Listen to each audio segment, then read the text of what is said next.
The best way to win bets, the best way to win DraftKings, the best way to win DraftKings is to actually pay attention when you're doing your goddamn lineup so you don't make stupid mistakes.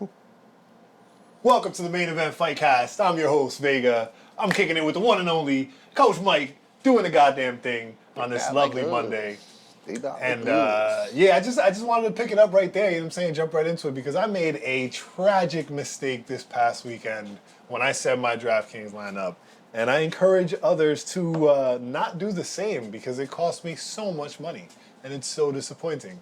I put two fighters that were going against each other, Angela Hill and Luana Pinheiro, on the same lineup like a buffoon. Which is okay if it's a competitive fight, back and forth. It is so rarely okay that you should never say it's okay. If the price, if they're both cheap fighters, and it's a competitive fight. No, they were both cheap fighters. The problem is that then you come up. That's the risk. But yes. But it's so rarely worth it because any type of finish automatically shifts the battle. Like, you have to be so certain it's going to be such a competitive fight that they're both going to score tons of points. And it's going to go to decision. Well, Angela Hill completely dominated. Because otherwise, right. And that was the beauty of it, right? The reason they both got stuck on the same lineup was because I was going back and forth about whether I wanted Angela Hill or Luana Pinheiro, right? So, again, not a super professional person when it comes to sports betting. If you want that type of advice, you've got to head to We Want Picks. They will handle that for you. You know what I'm saying? But my personal thing is, if I feel confident about a favorite, I'll put him in a DraftKings lineup, and if I feel pretty good about an underdog, I'll just throw them in a bet, in a line bet or some shit. And with this one, I was just kind of back and forth because it wasn't that crazy of a difference. But anyhow, that's point being, learn the lesson from my mistake. Quadruple check your lineup over and over and over and over and over until you know for sure that it is right, because you don't want to end up in a case like mine, which is a sad story. But either way. Sad story. Huh? Boo-hoo, sad story. Oh, shut up. That's how I felt for Tyson Fury. I didn't do any betting this week. Yeah, you really didn't. You skipped Actually, it. Which was you put one, yeah. 5 on a finish. Yeah. Both ways, on a knockout or a sub, and then he got subbed. Yeah. I forgot who it was already. I can't remember who that was. That's crazy. It'll probably come back to me because my mind was already thinking about, because you said the sorry boo-hoo. Like, that's literally how I felt listening to Tyson Fury at the press conference. It was from Melissa Gatto to get Melissa Gatto. Oh my, I definitely have a lot to say about Melissa Gatto. I have a lot to say about Melissa Gatto, so we'll definitely. But Tyson Fury took it upon himself to say something along the lines of, because it's not super coherent and he was partly concussed, so I don't fully blame him. But he's like, we segue into boxing. Okay. Just want to get this out the way quick, because it's the big thing. You know what I'm saying? Why did Tyson Fury get pieced up and then say, well, there's a war going on in Ukraine, so the people had to vote for him? Like, that's not, no, bro. They voted for Usyk because he pieced you up. Yeah, you missed it. He didn't just say, the crazy thing is, if he would have just said it in the ring, I would have been like, yeah, most people missed it, so not a big deal. He repeated it at the press conference. At the post-fight conference, he said that again. He lost that fight. The audacity. I thought he was in control, so he wasn't. But he lost that fight. He's probably upset at himself. He played around a little too much when he probably could have chased the finish earlier. Or just kept killing him. But there is something played around too much. There is something going on with the refs in the boxing world, because there's just, or maybe I don't understand the rules properly. Maybe it's that I'm not gonna call people broken. No. But maybe I don't understand the rules. It's too open to interpretation, because to me he was not there. If he was there, he would have taken a knee when he got hit. But also, because he ate two big punches that he did not have to eat. If he doesn't, is the ref supposed to step in, or is he supposed to hit the canvas? That's what I'm trying to figure out. Because in that situation, he was falling. Right? The rope kept him up. But the ref had to see that. If he hasn't hit the canvas, right? The idea is, and then again, this is why I say maybe it's not the ref. Maybe I don't know the rules for boxing. But the idea is he's still trying to fight. So I can't step in and interrupt. He wasn't trying to fight. He was trying to stand up. He didn't know how to stand straight. See, Conor got a knockout, got called knocked out, and he never hit the canvas. Right. So he called it a clean knockout. It's just too open to interpretation. The ref could say like, "Oh, he can't take anymore," but in this championship fight with Tyson, I thought when Wilder knocked him down, his eyes was closed. You could just call that off. Yo, but this was bad, bro. My son was bouncing from the rope to the rope like he was a wrestler, bro. It was like he was scheduled to go. Really, buddy? In the middle of us doing this, you gonna do that? No. Leave it. Yeah, leave it. Well, that's Buddy's first real interruption. His first appearance in the show, man. That's what was I saying? Legendary right there.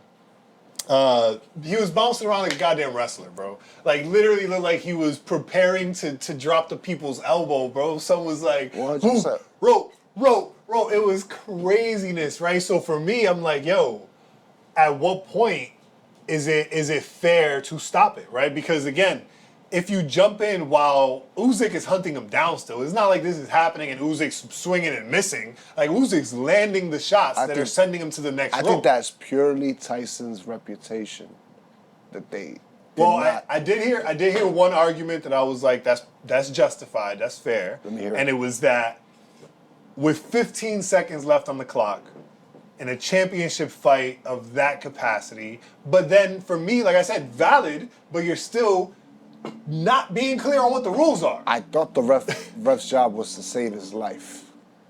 He ate 2 punches that I promise you he don't know happened. Nah, he don't. There's no way. Until he watches it, whoa, that happened. Like that. This is why he thinks he won that fight. Right. He don't realize he ate a big right hand, clean, while he was bouncing off those ropes. Yo, 2 and a left. A right and a left. Because that's what was guiding him around the room. The right is the one I remember the most because that's when he literally bounced off one and went to the opposite rope. Yep, he went from corner to corner. He said, think. I'm like, whoa. Fury's out. And the first couple times he got hit, I thought he was just playing around because he had already been being playful a little bit. So I was like, oh, look at him, he's trying to be funny. No. But then that next one, I was like, oh, someone's gone. If we talk about boxing, we have to talk how boring it was to get to that point. Oh, I mean, let's talk about the fact that there was one fight that was getting hyped up for at least 45 minutes. I know this is before you got here. They step into the ring. Thank you. And homie got a knockout without scoring any significant strikes. What? He knocked him out with a jab? No. He swung. This is literally in like the first 20 seconds of the fight, bro. He swings. I think he threw a jab, maybe a hook. The other boxer blocked it with his glove. Broke his arm. No. Even crazier. He hit himself in the eye with his own glove. Oh, and cut himself. That's the one. He must have poked himself in the eye or something because he immediately couldn't do anything and called the fight off himself. The boxer waved off the fight in the corner, bro, as the ref was It was UFC the most fight crazy, and that was also better than a boxing. championship fight. I do not understand how this shit works, bro. Every fight on that card was a championship fight, and some of them were heavyweight. I don't get it. I do not, by any means. Boxing is terrible. They have these events where there's only one watchable fight. Just one. Like one watchable fight. It's crazy, man. I don't like missing any UFC fights in their events because it doesn't matter who's fighting. I'll enjoy it. Even when it's low level. But boxing, oh man, there's something going on. Yeah, it's bad. But thankfully, we have UFC, or even MMA as a whole, because every Friday you can watch one championship. They got fights going on. So anyhow, MMA, we here, UFC, they just kicked off what, as you mentioned before we came into the show, could very defendably be considered the most boring fight night of the year so far. And even by that measure, it was still great. It was still a good night. It had great moments. It was still a good night. It had great moments. It had Melissa Gatto was one. For Tamira, I had Tamires Vidal in my lineup. I had Tamires Vidal in a bet. I had her in a parlay. I was so confident The matchmakers had it wrong. Mr. Ring And Rust. let me tell you something. Melissa Gatto came in and smoked. Came in and worked. Just You straight still believe in work. Ring Rust? She wasn't coming off a layoff. Yes, she was. No, she wasn't. When was the last fight? Her last fight was late 23. Oh, I may be Yeah, so confusing she her with wasn't like, somebody. then. it was a long time between her last fight. It was like 8 months almost. Okay. But it wasn't necessarily a layoff. No, that's not a layoff at all. The real and also Barbosa was the a real reason layoff. that she hadn't had a fight in so long is because her last 2 matches got canceled right before the fight happened. Like one of them canceled the night of the fight when one of the girls got sick or something. That's terrible. I don't remember the exact details on that. I got to get better at that. I'll admit. That But anyhow, sucks. That sucks for her. so with those things in mind, that's why I thought Melissa Gatto wasn't going to pull it off. Again, last minute, coming up a weight class, which I think she looks better at. I think that's the weight class she needed. She has the most chance at championship opportunity in that weight class right now, I think.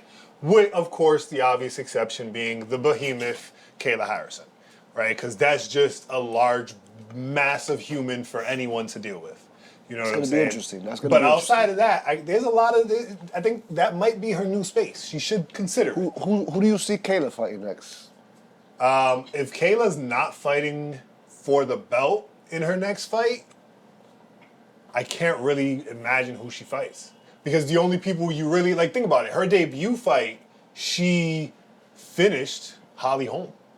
She didn't come in and fight just somebody else in the list. She finished Holly Holm, which could arguably easily be said if Holly Holm had beaten Kayla Harrison, would be up for the belt again. Any chance her performance is enough for her to convince Dana about putting that belt back out there? Amanda's old second title? I think if Amanda comes back for the fight as a vacant title fight, maybe. Because he knows he has the star power to sell it. That's the thing. But then I don't know how Kayla felt then after the that question, weight cut. I mean, she performed incredibly. But I then don't the know how she question felt. becomes, what happens next with that belt? Because yes, we'll get this amazing fight between Nunez and Harrison. You could possibly get two or three out of them. Yeah, but then what happens with the belt? Like, once that's determined, do we just end up in a situation Nunez goes back to retirement? If Nunez wins 2 out of 3, she goes back into retirement. The belt is vacant again, goes back to Kayla. If Kayla wins 2 out of 3, she now wins. Nunez probably goes to retirement, calls it a day, and then who's left to fight Kayla? That's true. In both situations, there's no one else I mean, in the division. I don't know what the prospect pool is, but the moment there is, that opens Right, there has to be a deep prospect that pool for it to be worth that it. opens them to coach tough. And considering that they already dragged her in at this weight class, there really might not be any value. No, but don't forget they could have a tough season where they bring in new girls for this weight class and they're fighting for the next in line. Yeah, but even then, there's still not enough people in the No, roster. I don't know how that pool works. Yeah, no, there's I'm not talking about roster. I'm talking about But new no, fighters. even if you do a tough season, if you do a tough season, that's 16 fighters. Mm-hmm. If half of them get UFC contracts, you still only have 9 fighters, including Harrison. Who's to say half of them will, depending on how the season goes, man. It would be crazy to see more than half. The best season we saw only had 7 But fighters there's make it to the UFC. the best way to bring in a new division is that It's way. too tough, for sure. It's that way. For sure. But they have to know that they got something valuable. Like, again, I don't know the business side of it, but I'm assuming on the business side. You have somebody in Kayla Harrison, then the UFC people don't know. They don't know her. So having her on tough, they But get to see her but see her UFC on a personality. business level already won that battle because they brought her in at this weight class. So even if Nunez comes back, Yeah, but they beating do a Hol- tough season at that weight class. I don't They know don't how have to add a weight I don't know class. how impressive beating Holly Holm is at this point. So. No, it wasn't. But even if they do a tough season, they just do it at that weight class. They leave they don't need to make a new weight class to bring Amanda Nunez back. Do a season of tough. Give Kayla the hype train she needs to really get through the remainder of what's left, right? Because right now she's super famous in America, right? Multiple Olympic champion, all sorts of PFL accolades, all right? So now she's in the UFC territory. This is international now. This is big league now. Yeah, You but know that's what a I'm big saying? what if. I'm saying like if the weight cut was too much for her. It didn't even seem like it. Surprisingly, it did not even seem like she was bothered. She walked through Holly. If she has to get a bit of a challenge to know that first. Yeah. Because But as even- I'm even as going you saw, from- as you saw in PFL, she got bored and lost to somebody she already beat. But even in the press conference, you could see energy-wise, she seemed fine. Yeah. It didn't seem like the No, extra but 10 pounds was really that's what I'm saying. That fight, anything. I don't Or think extra took, 15, sorry. I don't think that fight took too much out of her. Is what Yeah. I mean. No, Like, before it the was fight, all I'm in saying. the world. The everybody was worried about her making weight. Yes, That was 100%. the fight. I Right? said- And when she did the press conference after making weight, she looked. We saw somebody on the scale this weekend that didn't look that good when they came up. Who was it? I haven't been watching those shows. Damn, who was it? Oh my God, I'm doing a terrible job. Sorry guys, my birthday's this week, and that's all I've been thinking about. The craziness of getting older and stuff. I haven't been watching the weigh-ins much. I always watch the weigh-ins. A boost looked decent on the scale. It wasn't a boost. He abused. A boost abused. That's what he Finally. did. Finally, he came in and did what he was supposed to. This guy's been touted as a potential great since the moment they said his name. I mean, he always has flashes. Then Gas Tank Then he goes gets out smoked. against Sean Strickland. And Ping Pong put him out. He was giving Sean Strickland trouble. And then Barado put him out. You know what I'm saying? But he came through, did what he had to do, made it look good. You know what I'm saying? And got Yep. the dub. That's what matters. Again, against Warley Alves, right? Nothing to disrespect Warley Alves, but he's not anything major. But it's a good opportunity to get him back on the bike. My you know only what I'm saying? question Let was how Abu start getting his shit back together. My only question was how he gets it done. I didn't think there was any. Never any doubt? Nah. That's crazy. Nah. That is craziness. Nah. What was the other standout fight? Oh, LaRon Murphy. LaRon Murphy, man, that dude really showed out. Like, I don't know if Edson was off his game. If we can't even, it doesn't even matter. Even if The LaRon Murphy that showed up probably would have done the same thing to Edson fully on his game anyway. Well, we don't know that he wasn't. He just got stopped at his track, so it was So quickly. He never gave him room. The opportunities for those kicks were few and far between. Like it was a master class. Even though he did land two of them. It's my first time watching Murphy fight. I've never seen Murphy fight before that. I don't know if this is the pace he usually keeps, but he put on a high pace the entire fight. The entire time I'm thinking Barbosa's not out of it because he can always land a crazy knockout. But this kid did not. His gas tank did not give up. Maybe a little. Little at the end, but there were two towards the end where Edson landed really nice head kicks that they staggered him. They didn't even do enough damage. There wasn't enough to really even make it up. Someone who's tired You know what I mean? from wrestling so much, from playing on a crazy pace, they might not take that. They might not wear that kick as well. But he wore it fine. Yeah, he took it fine. Went right back to work Like a champ. At one point, Barbosa had him on the ground on top of him, and he just took his time. Like probably got his only breather in match. Yep. And got up out of there. And got up out of there. Masterclass. It was impressive. So, LaRon Murphy, Tom Nolan, Abusta Magomedov, Cesar Almeida I'll throw in there because he's fighting in a week next week because there's no fights this week. Damn it. But of these guys, right? I'll even throw in Hamzat because Hamzat's making his way back, right? These guys have all been hyped up to some degree because of storylines or because of who they trained with or who they fought previously in the case of Cesar Almeida. Who are you thinking from that list I just named most likely champion potential? Well, Hamzat. He's just ahead of those guys in the line. He is very much ahead of those guys. However, do you really think he gets through Whitaker? Yeah. Because that's his next battle. I think he does. You think he gets through Whitaker? Maybe I'm playing reverse psychology with myself. I never go against Robert Whitaker, but it's been hurting. It's been hurting to see him lose this much. And if he loses this one, he might have to take a step and reevaluate. I just think Hamzat is not going to stand with him.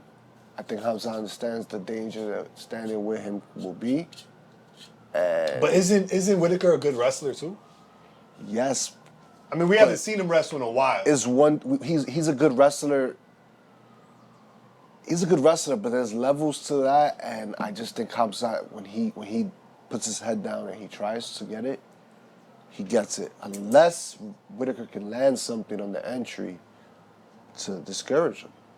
But I think Hamza will shoot immediately. Damn.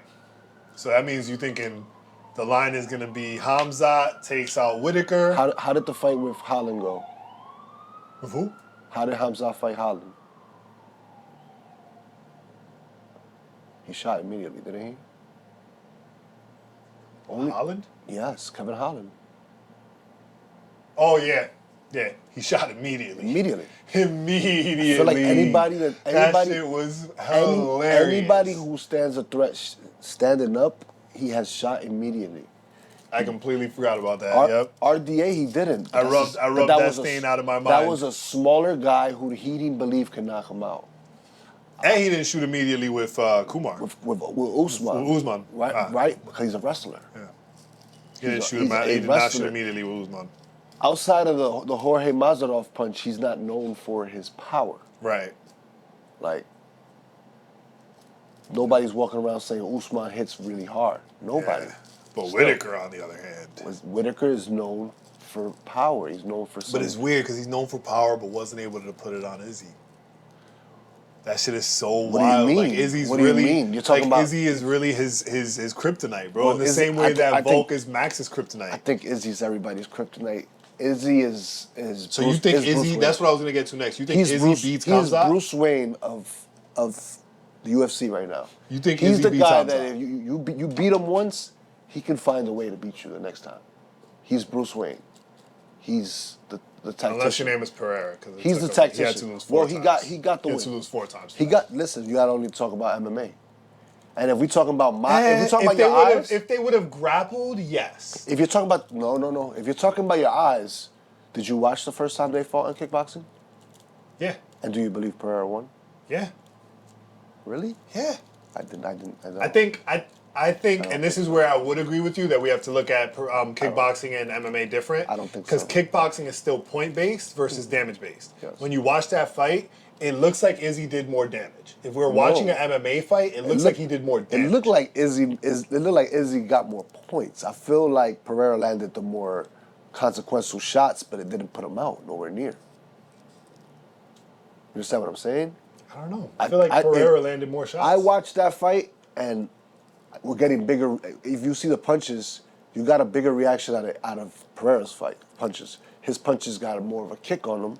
Yeah. And Izzy got on him, but Izzy outpointed him, is what I saw. Well, in point fighting, I thought Izzy won their first fight. The second fight, we all know he got knocked out. In point fighting, that showmanship is more important than the actual contact. So, like, if you watch traditional karate fights, you'll see them, and they'll throw a punch, and they'll celebrate it with this, right? And if you do a close-up, you look, and bro, they were like 6 inches from even making contact, but they still get that point. Yes. Because the way that they're scoring it is the idea, if this was a real fight, you would have finished that and landed it. Which is not great, and that's what makes MMA better. I get that. And kickboxing scores the same way. So that showmanship. I get that, but I can't look at a fight different. I just look at it as a fight, and to me, Izzy won that fight. That's why it's so hard for you to watch boxing too. He lost a decision. Because boxing has similar. No. Where Boxing, it doesn't always have. Boxing is very easy to score because it's only punches, bro. I'm sorry, it's very easy to score boxing. I don't agree. I don't think so. It's very easy to score.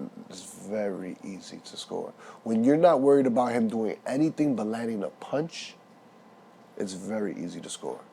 Now, the judges, it's hard to predict what they're gonna do. That's something very different. I think that's because it's hard to judge it. It's hard to score. The last time I watched a fight where I knew that somebody got jerked, an official fight, I'm not talking about Francis versus Tyson, because I think Francis won that fight. Everybody thinks Francis won that fight. Exactly. But that's what I mean. The judges is hard to predict because they're keeping their agendas. Judges are literally keeping what the agendas on. I've watched Canelo versus Triple G. Me and my friend had a bet. I had Triple G. He had Canelo. Triple G obviously won that first fight. And as we're going to the scores table, my boy goes, nobody's going to win this bet. They're going to give him a draw. And he's right. He's a bigger boxing fan than I ever was. He knew what he was talking about. Sure enough, draw just pushing for the second fight. But Triple G clearly won that fight. And then in the next fight, you know what's going to happen. The younger man wins. Canelo won the second fight. Boxing is crazy. Making boxing sound like WWE, bro. It might as well be. It might as well be. Other than they actually have to, well, same thing. They actually got to go out there and perform because in WWE, who gets their hand raised is predetermined, but who the fans accept is on performance. Is on performance, right. It's on performance. Unless you're Dom Mysterio, which you're supposed to get booed. When you're playing the villain. Right, if you're playing the villain, then it's cool. You're supposed to get booed. Well, speaking of title fights, although we don't have any fights this coming weekend, because Dana is mad at me now for acknowledging that he was mad at Waldo, so he took the fights off my birthday weekend. Of course it's about you, Vega. Of course it's about you. That's what it was, bro. I'm telling you, he's pissed. I get it. Dana, my bad, bro. I'm just pointing out. He wanted you to go out. Shouldn't have been that mad. That was he wanted you to go out for your birthday. To go outside. Yes. That's craziness. You're Anyhow, outside. We got some championship fights coming up. These are not in any particular order. They're just the way that I felt like talking about them. So, first and foremost, we had an incredible announcement happen. Leon Edwards versus Incredible? Muhammad. Remember the name. I'm not calling that Bilal. incredible. The UFC hesitated to give this man a shot because they do not believe he's an exciting fighter. Which is crazy to me. It's crazy. It's like, crazy bro, that we are Bilal not watching kickboxing. And you know that I'm one of the first people to cry and complain when I see bad scoring around wrestling and control time and all that nonsense. I don't think it's his fighting. You know I think it's just him, his personality. Nah, it's his fighting. I He don't has agree. one of the coolest personalities, bro. First of all, his fighting is fun for me. I don't think it's not fun. Bro, if you go on the interwebs... I guess I like mixed martial arts, so I don't have those right, guys. that's the thing. But if you go on the internet, he has fought... Bro, people love watching him on Twitch. But at the like, same he time, streams video but games, at the same bro. time, he kind of gives you Ben Askren pillow hands sometimes. Yes, that's the problem. His fights are kind of It's not that his fight style is that he don't possess knockout power. And he also doesn't seem to have submission power. He also doesn't give you the vibe of somebody like, oh, he'll beat your ass. Like when you look at it, like, wait, he'll beat my ass? No way. I don't think so. Until you see it, he gonna beat your ass. But I don't know. He doesn't sell. I don't if it's for whatever reason. Because of what you just outlined, He's on Twitter all the time. Half the time is funny. Maybe a little less than half the time is funny. Sometimes he's reaching. He is doing a great job of cultivating an audience, right? Like, he definitely has an audience, right? The problem is, even his audience doesn't want to watch him fight. But hold on. Doesn't he have a podcast with John Anik's brother? Yes. I love John Anik, and John Anik always promotes that, and I've never watched their podcast. I think you would enjoy it. I think, honestly, you would enjoy Bilal. But that just tells you, I don't dislike his fighting style. Yeah. I just understand he has. But that's because you like the fight. You like the purity of the fighting. I'm saying for you to be a champion, the unfortunate truth is you have to have more than just the fighting. But you have to have appeal. That's why Alex Pereira barely speaks a lick of English and has all of America behind him, bro. I take your advice all the time. If you tell me to watch something, I'm probably gonna watch it a little. Maybe I'm not gonna watch the entire thing, but I'm gonna give it a chance, right? Yeah. Same thing. John Anik always was saying. He's always promoting them, I have never seen it on my YouTube. I've never looked for it. It's because he's just not that guy that you look for, you want to go hear talk. I watch him fight. I think in this case, the world is flipped over, bro. It's the other way around in this case. Most people do not want to watch him, bro. He had like 30,000 people watching on his Twitch stream the other day. I don't agree because even if people don't like you, they want to watch you get beat up. especially when you're going against somebody like Leon They Edwards. don't even want to watch him get beat up. That's what I'm saying. They don't want to watch him fight. He's just not the guy that you want to see at a press conference. He's just, I don't know what it is, bro. But I'm telling you. in the cage, he's official. It's not in the cage. Nobody wants to see him in the cage. I think Leon Edwards does this more of the same in how the first fight was going. He was piecing him up. I think he does more of the same, but... I'm sorry, Bilal. I feel like I'm one of the people that's on the side of, I'm just not fully entertained by your fighting. And I don't know if you could bring good guy or bad guy energy to a press conference to keep it exciting for the championship. I almost feel like Dana is brainwashing the fans. Because if you were exciting, Dana would be more excited to book you. Yeah. So it's almost like we fall in line. Like, yeah, he's boring. But when I watched him fight RDA, there was nothing boring about it. But then there's also the other side of it. Right? Where Dana is influenced by the fans the same way, right? I think about the call-outs. Think about the fan request. At some point, as the guy, it's on you. Right. But it's also on you to make the most money. You come out and be like, I don't know what you guys are talking about. But it's on you to make the most money. He already did his part. He put him against Gilbert Burns. That was a boring fight. For who? I thought it was boring. You know why? It was one-sided, baby. I'm going to tell you why I thought it was boring. Because you have a almost one-sided fight against somebody who already blew his shoulder out. And you can't finish? That's pillow hands, like I told you. You got the pillow hands. Forget the pillow hands. You couldn't get a sub on a nigga with one arm? 100%. Come on, bro. I see what you're saying. He got 75% of his body left working, and you can't get a sub? You can't get a KO? You can't get a TKO? You can't put this man in a position where his working arm is unavailable because it's holding him on the mat, while his not working arm is just dangling in the wind because it's not working, and you're punching him in the face, and the ref goes, this is unfair. You know what also plays another part? The fact that we know there's a better fighter ranked under him. That is true, too. That also plays another part. That is also an unfortunate part. He is the least boring fighter in the whole business right now. 100% finish rate. Yo. I said this like 6 months ago. 100% that man will be a champion. Bro, this is my conspiracy. I haven't even said his name. You say it. I already know who it is. I'm going to say it at the end of my rant. This is my conspiracy that's going to get me in trouble with Dana again, so he's going to take away fights on another holiday weekend that I would rather watch fights.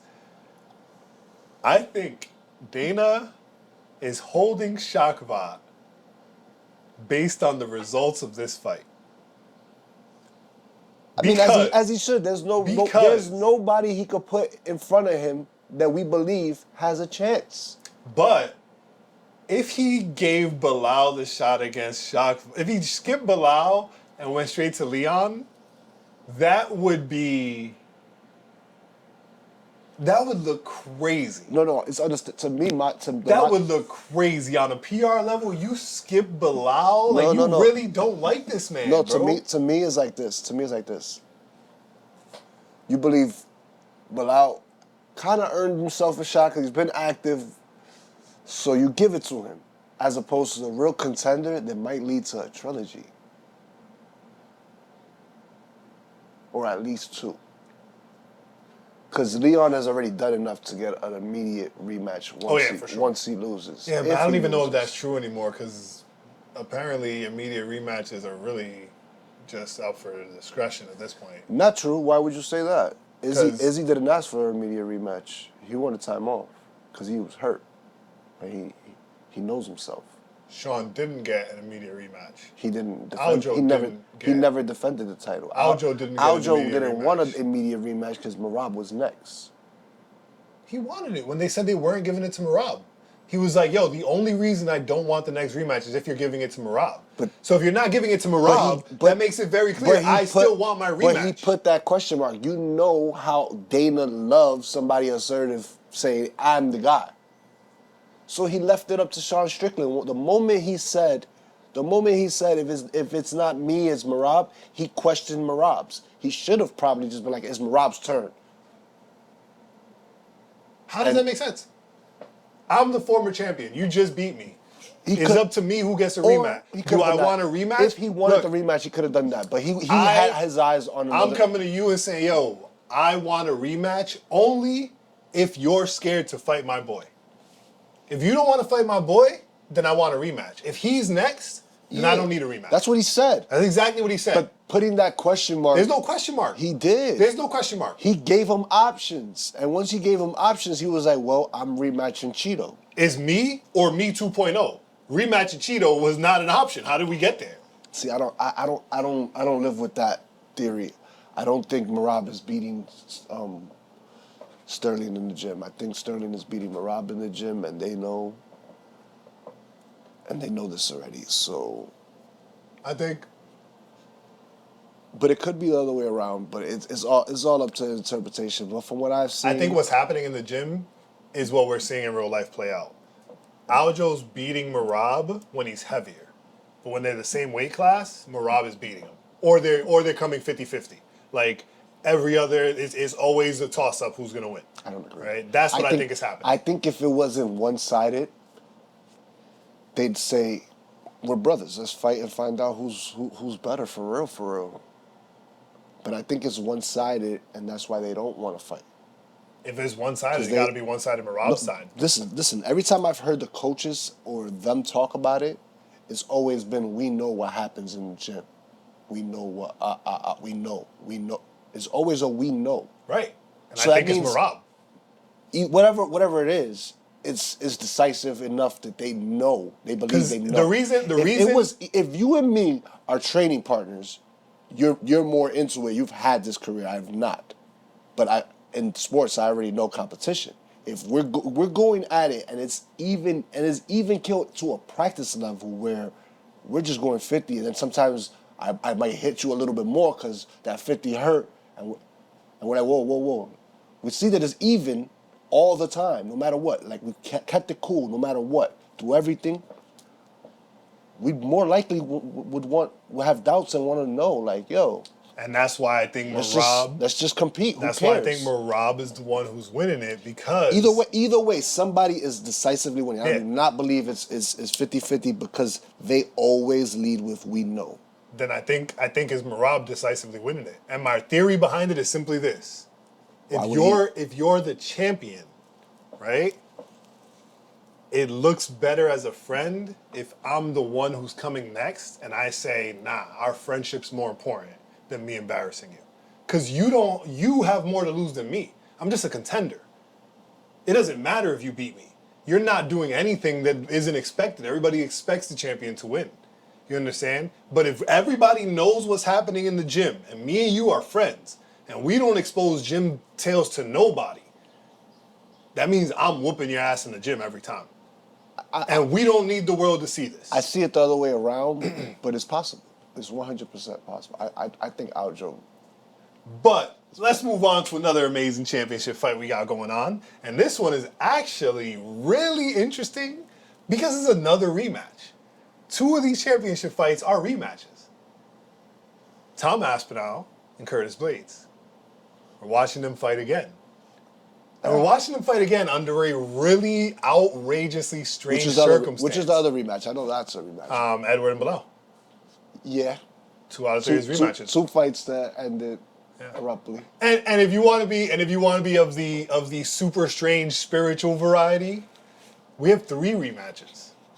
Because we have Poirier versus the protege. Not a rematch. Some people will take it that deep spiritually, you know what I'm saying? And I respect that. I don't agree with it, but I respect it. You know what I'm saying? Islam has not done enough to tell me that he's Khabib already. Bro, what do you mean? He's done the same thing Khabib has done. No. On paper, I'm sorry. I love Khabib's legacy. I think he's done great. Technically, he's beaten better fighters, but Islam has beaten better fighters technically than Khabib did. But I'm just talking about being more dominant. I don't know. How? He's been more dominant over people who were better than the people Khabib was dominating. One being This is of really this is really guy, the opportunity to see, like, especially with how heavily involved Khabib is in Islam's training. You know what I'm saying? It's similar to Jamal Hill Pereira, right? Where it was like this is the protege coming to get that rematch and get that dub in honor of his coach. Like, two completely different fighters, styles of fighters, in Glover and Pereira, yes, 100%. yes. But I don't. And that's what makes it even deeper with Khabib and Islam. They're the same fighters. Islam is more willing to stand up than Khabib is, and that's where the question marks come in Dustin having a chance. I did see a crazy stat about fighters over 35. Oh yeah, yeah. Oh, it's and not good. 18 in title it's shots not good at all. of lightweight and welterweight. Yep. Wow. It's pretty bad. Wow. Pretty bad. So it's pretty bad. The odds are not. Nothing is in his favor, and that's why I'm really looking forward to the fight, because I'm betting on fucking the diamond. Stylistically, that came out way wrong. I'm betting on the diamond. Whoa. Yeah, that was. It was crazy. That was enough to make me lose my thought. Crazy. Moving on to, I guess that was Poirier and Makhachev. Well, Dustin has a chance. I'm not a big Dustin fan, but he has a good chance against Islam because he's a durable guy. Islam landing something can give him false confidence. And keep him on the feet? Yes. It's happened before. I think Dustin loses his previous fight if he didn't get a little too cocky, landed some shots. If he would have stuck to the ground game, he had Dustin. Dustin was pulling for the ghillie all day and not getting no results out of that. Yeah. He might have outpointed him on just holding him down if he didn't get false confidence landing that shot. Dustin is a durable guy at this weight class. He got called by a couple pop shots. Dustin's one of my favorite fighters of all time. When he was making that big weight cut, he got called by a couple pop shots. Dustin's one of my favorite fighters of all time. At this weight class, he has been excellent. Other than that gauging kick. Yeah, but I mean that's at this weight class, that was his only time getting. That's his first time. Last year was the year of the head kicks, bro. First time getting knocked out in this weight class. Yeah, first one. But speaking of favorite fighters that people have, let's talk about two other favorite fighters that are stepping into the ring in the most unexpected way and moment of all time. We got Anderson the Spider Silva stepping into the boxing ring across none other than the bad guy, Chael Sonnen. American Gangster. The bad guy, Chael Sonnen. The American Gangster, Chael Sonnen. He's going to get knocked out. It's going to be funny.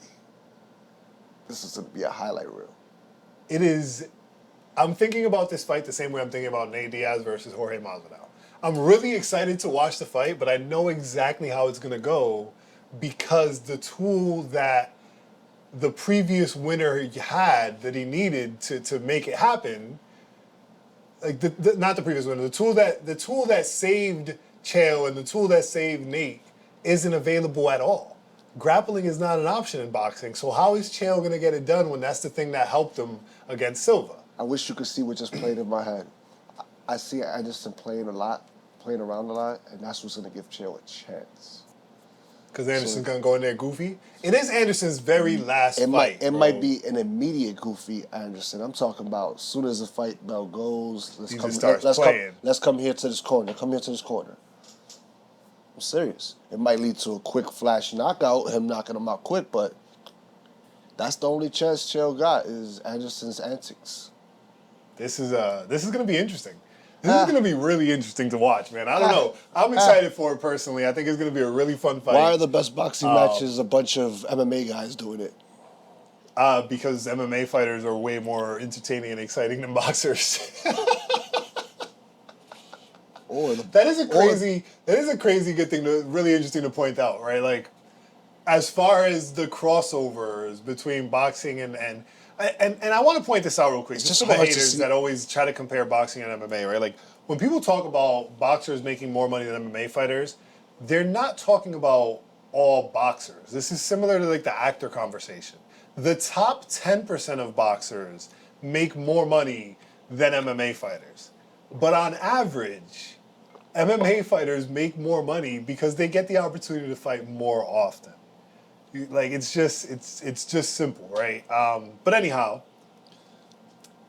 I don't know what we got into that last time, and I did want to mention that we got into that last time, and I was going through this whole plan and strategy and talking about Dana White taking over boxing and everything, but forgive me for forgetting his name, but the Prince who's been putting on these Riyadh boxing events, like the Tyson Fury Usyk, Tyson Fury Ngannou Anthony Joshua, that could be the guy to do it, bro. That could be. I mean, he did a terrible job making either of those fight cards exciting in any way. Like, just the main event was exciting. But he's in the right start. He's on the right start. He's in the right path. For sure. Who cares? Who cares about boxing? Who cares about boxing? Does anybody care about boxing? Yo, boxing deserves the respect it deserves. All right? No. Stop hating on boxing. No. If Crawford and Canelo fight, oh my God. That's not happening. Canelo already turned it down. Thank you. Again, problems with boxing that should not be an option. Ilia Topuria probably has like another month or two before Dana's like, surprise, y'all! This is who's fighting on UFC Spain, whatever number it's gonna be. We got Ilia Topuria versus whoever the hell Dana White chooses, because that's ultimately how it works. You know what I mean? But boxing doesn't really have that. Well, For Canelo to turn down Crawford is crazy to me. I'm surprised he turned it down. I don't like Crawford going up that much. The good parts about boxing is there's some guys. There's some Crawford is I was gonna say one of them. He's actually him. Crawford is him. Crawford is him. I'm waiting for Crawford to try to come in the cage. Crawford is because him. Crawford has the wrestling. I saw this picture earlier today. He has the wrestling, and does he really? So we're gonna see. So you think we'll see Crawford in the cage? I've always felt this way for at least 6 years. I think he loves boxing too much. Well, the problem is, like as a sport, I think he loves boxing so much. He's been very inactive, and now he's searching for these big fights. Guys are turning him down left and right. He's trying, yeah. Guys lost. The dude that Canelo beat down, he should have waited to fight Crawford, but he figured if I'm gonna lose, I'd rather lose to Canelo. For the belt. Yeah, not losing. No. He going up. He had a belt. He was trying to get another belt. Copy. Like that. The problem with boxing is it's too many belts. You don't know levels. You're just talking about the belts. How about all these guys fighting trash cans all day, stat padding? You don't know levels. With MMA, it's more interesting when we put them in the boxing ring because we've known their level. For years we've known their level. And it's we've watched them show their level. The other thing with Pat, it's just like Michael Page fighting in Bellator. It's interesting is he has the star power. He's knocking them out spectacularly, but what has the other guy done? Yeah, but even that we can say at least when we get somebody like that, like a Kayla Harrison, a Venom Page, we can see them fighting. We can see them fighting. We may not be able to see everybody they fought, but we can see them. Well, that's the same thing with Kayla Harrison. We didn't know her level. But now with we boxing, know. Now we know it's above Holly Holm. Right, but with boxing, when you look at these padded records, you'll see guys with 30 wins, 25 wins, and you're like, but where do I watch these wins? Nobody recorded any of those fights? I didn't know. Where do we see these wins? I didn't know Tommy Fury's level until he fought Jake Paul. He slightly beat Jake Paul. Somebody who we don't know his level. I thought Woodley was going to knock him out, but sure enough, Woodley, just like in the UFC, never knew how to put punches together. Just one big shot. Had him in the ropes, couldn't finish him. Because you don't know how to put punches together. He was fighting wrestlers and a basketball player. Ben Askren with off hip surgery. Who was never a good striker. At all. And he fought at 170, at 150, 155, I think, at one point in his career, fighting at 200. You think he's in the gym working out to make 200? Right. He's not taking that shit serious. It's a quick payday. Give me my bread and let's get out of here. The obvious smaller guy. Yeah. Bread and let's get out of here. He's like, the only thing there is embarrassment, but it's the biggest paycheck he's ever had for one night. All right, so that's enough about boxing. Let's get into it. Let's talk about what the people need to know, what they want to hear. I'm gonna get it started. Bozo of the night goes to, on my behalf, Tamires Vidal. What are you doing? After she did what she did in the fight, if you don't know what she did, let me explain. In the middle of the fight, she got hit with a very strong cross hook in the chest by one Melissa Gatto, who was absolutely dominant this entire fight. She gets hit in the chest, and she turns to the ref as if it's a low blow. She steps back, unprotected. The ref says, nah, keep fighting. Melissa Gatto goes off. Just swing, swing, swing, TKO victory. Tamaris, what are you doing, bro? What are you doing? Why in the world would your chest be an off-limit zone? I even posted this online just to try to get a consensus from people. Like, from women specifically. I was like, yeah, women who don't watch MMA, is this a low blow? I don't know. How does this work? I don't know if it is a low blow. Because that changes everything about women's MMA. I was gonna say, once again, we probably won't agree on Bozo of the night because I don't know. I don't know, but maybe but they tell you the rules. Her losing so bad already and that losing already so much, maybe she wanted out. But that's still not a way to go out. I don't know that that's a strike that actually hurts them. This is where that question comes into play, right? Because I then went back, and before I gave her Bozo of the night for this, I went back and I was like, let me see some other fights where she lost. In all of her other fights, not only if she lost or if she won, she's had a moment like that where she's gotten punched in the chest hard enough that she stepped back and was like, yo, ref. No, so it's a thing. It's a thing. It's a thing for her. So does this mean it's a thing for all women? Because I've not seen any other woman do this. So once again, I will not agree with your Bozo of the night. Because of that, I don't know. I don't know if that's a thing. Nah, she gets it no matter how we look at it. If it's a medical condition, why are you fighting? No, because maybe other girls just tough it out, and it always does hurt. It's not a nut shot. I know it's not a nut shot. Right, and that's the key. The key is not, does it hurt? I'm not giving her Bozo because it hurt. But is it a vulnerable spot that the UFC need to look into? No. Because that changes the entire dynamic of fighting. Well, we don't. I can't. You might be right, but I'm not willing to say yeah. I don't know. I don't know. That would change the whole dynamic of fighting. 100%. But it wouldn't work. I don't know. It would not work. It would not work. I'm not willing to go. It would not work. My Bozo. But either way, Bozo of the night. Hold on, real quick, just so it's clear. Bozo of the night is not about her getting hurt or about. No. It's about you deciding for yourself that there needs to be a break in the action because of where you got hit. Mm-hmm. They explain the rules to you, even if this is something that needs to be discussed in the future. No, if it's happened to you in the past, why have you not had this conversation with the commission? And in the moment they explain to you, the ref tells you the rules. He tells you where out before they come in the cage. In the back, they have these conversations. So you come into the ring and you do that. That doesn't make any sense. She wanted out. It does not make any sense. Cost me $10. Hold that. Cost me $10. Not even. It doesn't even matter that it cost me money. I don't even care. I'm just disappointed that you did that. Yeah. Like that's just crazy. Don't do that. Like what? It was the beginning of that. It almost went to Carnelozzi because I thought she was milking it when she got headbutt by Pereira.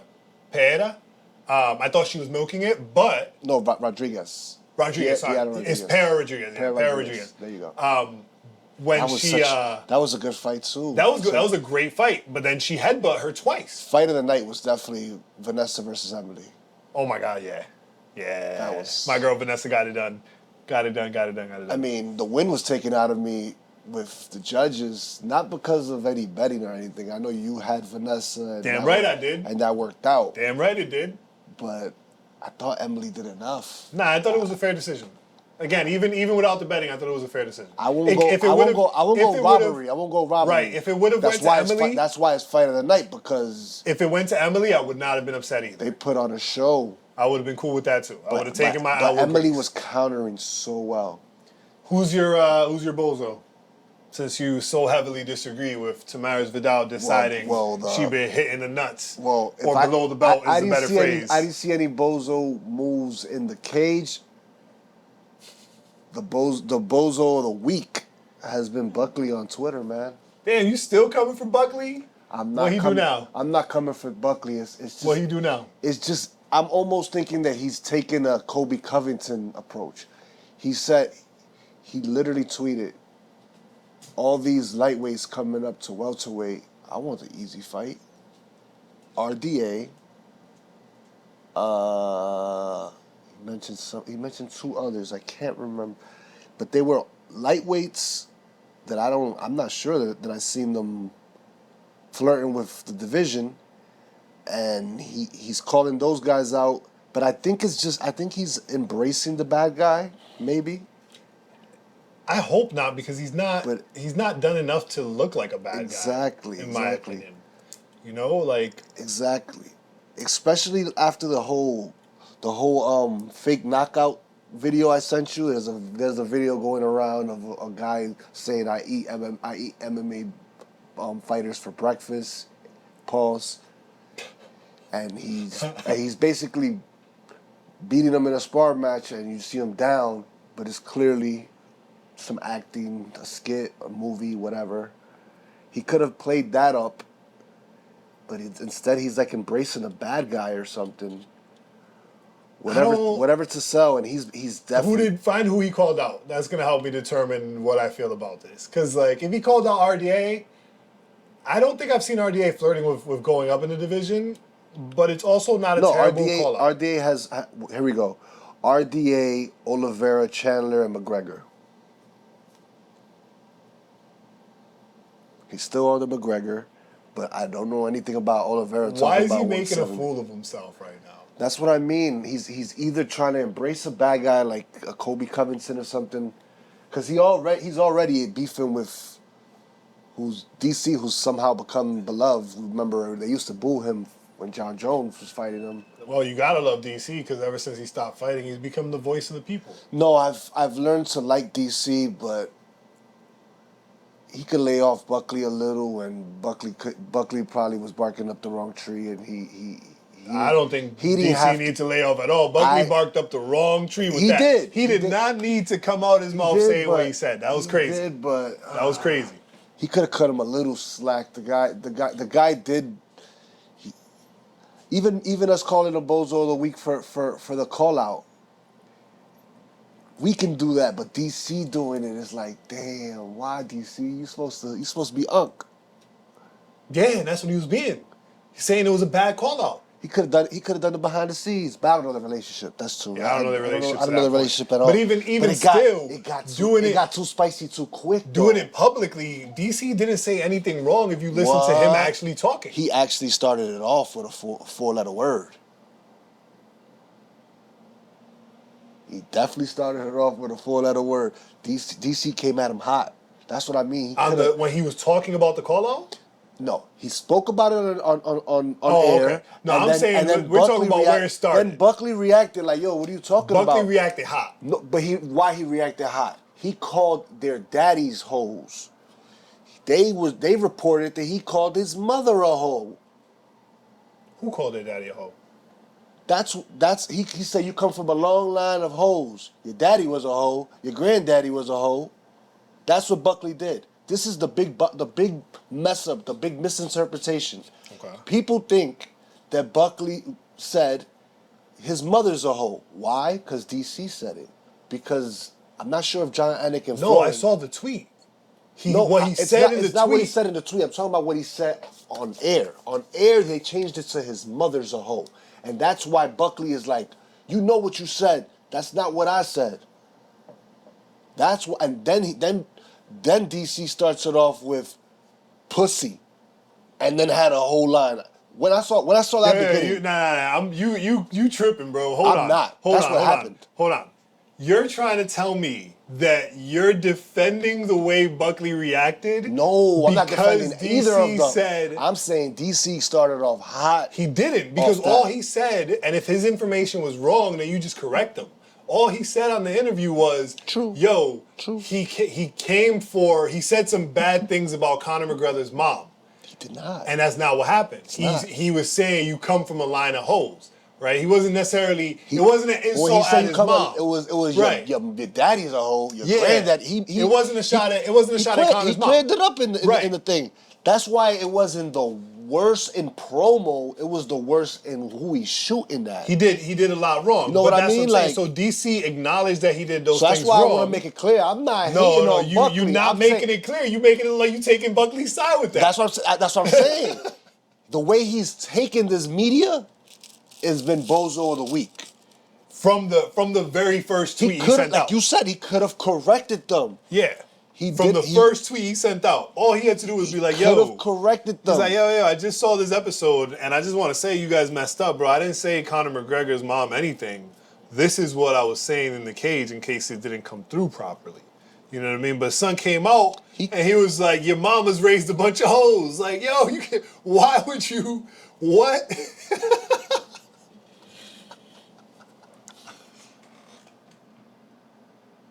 Yeah, no, I know. When DC responded, he was not having it because DC's mom died less than 2 years ago, wasn't it? I think his mom died in like 2019 or some shit. You're right. Yeah. You're right. I just seen That's the out of line, mamas. bro. That's out of line, bro. Listen. John Jones, this is confirmed. He apologized about anything mama related to DC when he found out about that. That's crazy. And their beef runs thick. And their beef runs deep, bro. So don't go talking crazy like that. John has multiple occasions he's trying to squash that beef. And now we got to wrap this up quick. I understand why. In a way, I kind of understand why DC won't let it go because he feels like John always cheated. I don't understand the narrative that DC hasn't let it go. What more do you guys want from him? No. John has tried to bury the hatchet. No, but I'm saying, what more do you want from DC? After he got booed when John Jones was talking, he said no. He said no. He was a great champion. He tried to give him his flowers, but then it always comes back to DC being sour. About what? What is it? I'm confused by that. In interviews and everything, you can tell he's still sour. You can tell. It's clear. I don't think so. He is. I don't think so because he's come a long way from me. I could point to one specific moment where I said, okay, I don't know what more people want from DC, right? And this is the moment. I don't think anybody asked for it. No, because the crowd. Let me finish, bro. Let me finish. But the crowd shifted quick though. DC has become the good guy. But you talking about he's still salty. You're not the only person that I see saying that. So I'm trying to understand that part of it. And that's what I'm saying. For me, the part where I was like, what more do you want from DC to stop saying he's salty was when he was right before John Jones' return fight against Cyril Gane, right? And he was being asked about who he thought was going to win the fight. And he was like, yo, listen, John Jones is my pick. You know what I'm saying? You guys got to understand. This man is an undefeated fighter. I don't care what they say about what the records books say about him getting that loss given to me. He beat me 3 times. When he said that, what more do you want from him, bro? He said you that. want this nigga to invite him over for a barbecue? What more do you want? He said that, and he's often say that his cheat. He also said that his cheating also shifted his career. He said that. Yeah, that's a fact. He's like that's why I can't let. He said that's why. I can't put him in my greatest of all time. Fair, bro. Everybody has different criteria for their greatest of all time. That's a fair criteria. Khabib will never be in my greatest of all time. Why? Because of his 13 undefeated fights, 10 of them you can't name. More. And the average at all. And the like, average, not even in a way where and the average fight fan. Dustin Poirier, Conor McGregor are the 2 people we know could be beat for sure. Can't even remember the guy that fought on that night that he was the only ranked fighter available. He was like ranked number 9. Not remembering his name. Mad. These are his defenses. Yeah. Conor McGregor counts. Poirier counts. The other ones don't. This guy does not. Islam. Dustin Poirier was probably his... I'm not an Islam fan. Islam goes on my Mount Rushmore in place of Khabib. In place of him? If you have Khabib on your Mount Rushmore, I trade him out for Islam instantly. Oh, that's a big if. Khabib's not there. Khabib's not there. Instantly. To me, is Dom Cruz, Aldo, John Jones, Silva. If it's just UFC specifically, then for me, it's Chuck, Max Holloway, DC, Max has a chance to knock off Dom real soon. DC, and between Izzy and Silva. Izzy and Silva. Between Izzy and Silva. I think that's legit. If we allow it That's from legit. outside of That's UFC, legit. then I replace Chuck with Fedor. That's legit. Like Izzy might have done more than Henderson, man. Just because the time period of the Izzy might have done more than Anderson, but Anderson did it at a time where it mattered more. No. I mean, he opened the door to put it on the map. Yeah, that's what I mean. Like on a gateway, Izzy might not exist without Anderson. But Izzy definitely outperformed. When you Anderson. put the eye test in there, Izzy's a better fighter. The eye test? Yeah. Maybe. All right, let's wrap this up did- though, because we don't rock this shit for crazy long. Forrest Griffin, who does he beat in today's middleweight division?